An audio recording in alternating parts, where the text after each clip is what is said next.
Thanks for checking in Maine's total weather. Winter storm warning remains with snow coming down across inland areas. We've seen a mix with sleet and freezing rain closer to the coast. Temperatures are hovering in the 20s, may rise a little bit in Portland as we get close to the midnight hour and then fall off after midnight. At the same time, look for the storm to wind down later on this evening, especially in the hours after midnight.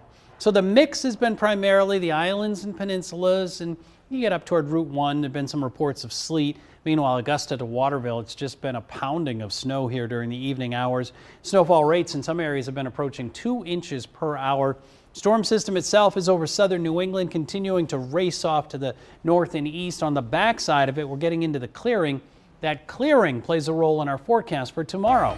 We're back into the sunshine. A good looking day. We'll start it off at about 19 in Portland. We head to 29 in the afternoon. Overall, though, a very, very nice day with lots of sunshine from start to finish. Rest of the week looks good on Friday. Saturday, a little bit of snow early. Probably Friday night is a better way to describe that. And an icy mix, another messy storm here on Sunday. Maybe an icy mix or snow in the mountains and perhaps even rain at the coast. We'll talk more about that tomorrow night at this time.